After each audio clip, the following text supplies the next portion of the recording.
Welcome back to Hardware Unboxed. Today we are finally getting a chance to check out the revised version of the ASUS TUF 5700 XT.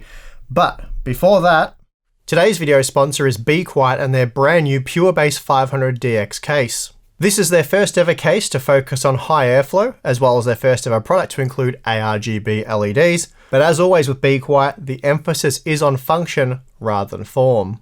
Though that's not to say the case doesn't look amazing, because it certainly does. Pre-installed are 3 PureWings 2 140mm fans, and on the side you get a nice tempered glass panel. There's also a USB 3.1 Gen 2 Type-C connector on the I/O panel, and ARGB LED lighting featured on the front and inside the case. It all comes together very nicely, as you can see, so for more information please check the link in the video description. Okay, so for those of you who aren't quite up to speed, I'll give you a bit of a backstory. After popular request, we purchased the original ASUS TUF Gaming X3 5700 XT OC graphics card for a review. At the time, no other tech media had tested this particular model, and since it was selling near the MSRP of $400, and it looked very good, big heatsink, 3 fans and all that, many of you wanted to know if it was worth purchasing. Unfortunately, it didn't turn out to be the deal everyone was hoping it would be. And the main issue here, the deal breaker, was the GDDR6 memory temp. Whereas most models ran the memory at around 80 degrees, with the AMD reference model hitting 94 degrees, the TUF was much worse, going as high as 104 degrees. But even if you were to ignore the extreme memory temperatures, the high fan speed, which generated a lot of noise, the high VRM temperatures, and the worse than average GPU results, they alone were enough for us to recommend viewers avoid the TUF 5700 XT altogether. But it really was the extreme GDDR6 temperatures that were the real concern, as they were getting to the point where they were dangerously close to exceeding the GDDR6 memory spec. Our worry was that these cards would suffer a really high failure rate, and that indeed seemed to have been the case based on user reviews and feedback. The good news here being ASUS has ended the production of the original TUF version and is now replacing it with the TUF Evo. So now that we finally have the new Evo model in hand for testing, let's see what's changed. We'll start by pulling it apart and taking a look, but please note all testing was conducted and completed before we tore the card down, so we are showing you out of the box performance. At first glance, I have to say the Evo model looks quite similar to the original, but there are some very important changes. Firstly, the fan shroud is a little larger, and the reason for this being 2 of the 3 fans are now bigger. Previously, all 3 fans were 75mm models, but the Evo features 2 85mm fans with a single 75mm fan in the middle. The fans themselves have also been upgraded to the ASUS Axial Tech fan design, which ASUS says increases downward air pressure. All we can tell you for certain is that the 2 outer fans are now bigger, and that means the fan shroud is now roughly 10mm longer and 5mm wider.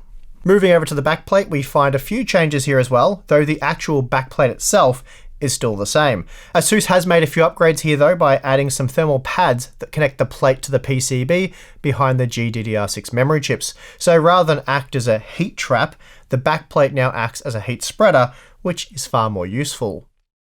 Now, the biggest changes of all can be seen when looking at the heatsink. What we're looking at here is an entirely new design. Like the fan shroud, the heatsink is now bigger. In fact, it's quite a lot bigger. The previous version weighed in at just 382 grams. This new model is 31% heavier at 501 grams. But perhaps more importantly, the aluminium GDDR6 heat spreader is now attached directly to the main heatsink. So we should be looking at significantly improved thermal performance for the memory. As for the PCB, nothing's changed here. We have an identical design, so unsurprisingly ASUS has carried over the original version, which worked perfectly fine.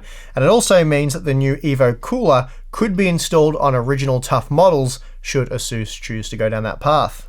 So they're the changes. Now it's time to see what kind of a difference they all make. As usual, I started by firing up F1 2019 and left the benchmark on a loop for an hour. Here's a look at the temperatures at the end of the hour. A peak GPU temperature of just 64 degrees is very impressive. The fans were spinning at around 1800 RPM, which is quite fast, but by no means extreme, and pretty well in line with other entry-level 5700 XTs such as the Sapphire Pulse, Gigabyte Gaming OC, and PowerColor Red Dragon, for example. The big improvement over the original TUF model is of course the memory temp, previously peaking at 104 degrees. The Evo, however, never went above 78 degrees. The AMD reference model ran the memory at 86 degrees, so this is a great result for the Evo. The VRM temp is also very low, so overall the TUF Evo is looking very solid. That being the case, let's move on to the benchmark graphs. As usual, we're testing with our Core i9 9900K GPU test rig. The CPU has been overclocked to 5 GHz, and we have 16 GB of DDR4 3400 memory. For this one, I'll just take a quick look at the FPS performance and shut off the Tomb Raider, and then we'll focus on the operating temperature and volume data. In terms of performance, the TUF Evo is exactly where you'd expect it to be. It performs like a 5700 XT, and that's a good thing. Performance is also virtually identical to the original model, it's just running a lot cooler when pumping out 79 FPS on average. As I noted earlier, the previous TUF model wasn't horrible when it came to GPU temperatures, but it wasn't exactly great. Peaking at 76 degrees made it one of the hottest AIB versions. The TUF Evo, on the other hand, delivers the lowest out-of-the-box temperature we've seen yet at just 64 degrees, and for a card that's not super loud, that's certainly a stellar result. That said, the results when viewed like this can be a little misleading, as the TUF Evo isn't better than the MSI Gaming X, Sapphire Nitro Plus, or PowerColor Red Devil, for example. Those models all operate their fans at much lower speeds and therefore run quieter, and we'll look at that data in a moment. What I've done here is lower the fan speed of the Evo to just 1300 RPM, which is roughly the same speed the premium models operate at, and this does have an adverse effect on operating temperatures. Now the Evo is only a few degrees cooler than the reference card, though mind you, the AMD reference card is significantly louder. Basically, at a similar fan speed and operating volume to that of the massive Gaming X or Red Devil, the TUF Evo runs about 15 degrees hotter, which isn't too bad, and it should come in at a lower price point, so that'll help justify the less impressive cooler. For now, here's a look at the VRM temperatures, which are again influenced by the fan speed, but as you can see out of the box, the TUF Evo performs very well, and is certainly quite a substantial improvement over the original model. That said, we again find that lowering the fan speed does raise the temperature quite drastically, but you would see a similar result with any of the other entry-level models. And here it is, the GDDR6 memory temperature results, and what an improvement this new TUF Evo model makes. At comparable fan speeds, we're looking at a 26 degree drop in temperature, and even when lowering the fan speed by 500 RPM, the Evo still ran 10 degrees cooler than the original model. Out of the box, I'd say ASUS has tuned the TUF Evo for sort of a perfect balance between operating volume and thermal performance. The Evo ran at 47 decibels in our stress test, which places it on par with the Gigabyte Gaming OC model, and slightly better than the Sapphire Pulse. It's also much quieter than the original model, despite operating the fans at a similar RPM, so this is likely a result of using those newer fans. With the fan speed reduced, the operating volume dropped to just 42 decibels, which is comparable to the Red Devil and Nitro Plus, while it's a little louder than the super quiet MSI Gaming X version. Here's a side-by-side look at the GPU operating temperature and operating volume, and as you can see, the TUF Evo is very similar to models such as the Gigabyte Aorus and Gaming OC. It is slightly better than the Sapphire Pulse, and it's quite a bit better than the XFX Thick 2 and MSI's Evoke OC. However, lowering the fan speed for a similar operating volume to that of the flagship models reveals how these more expensive models are simply in a different league, but again, you are paying a bit more, in some instances quite a bit more, for that improved performance, and that for many probably won't make sense at this price point. Well, there you have it, the new and much improved ASUS TUF 5700 XT graphics card. As was the case with MSI and their troubled entry-level X570 motherboards, it's a shame we've had to wait so long for a replacement, but I guess as they say, better late than never. At least ASUS has given themselves a shot at a second chance.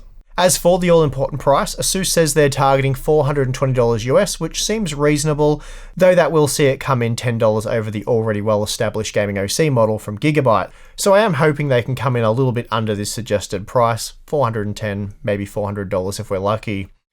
The ASRock Phantom Gaming D, for example, I haven't tested this one, but I believe it to be a good model, and it's selling for just $400. Meanwhile, Sapphire's Nitro Plus, that's dropped down to just $435. That happened earlier this year and has remained at that price ever since. There's also the mighty MSI Gaming X model, and that's come down to just $430. That's an incredible buy at that price. So there's a lot of competing Radeon RX 5700 XT products now, and with many of the premium models no longer priced at $440 US or above, it's harder to push these more entry-level versions for much over the $400 US MSRP. Given the current pricing structure, I don't see the TUF Evo doing well at $420. $410 really does seem like the most ASUS can charge now.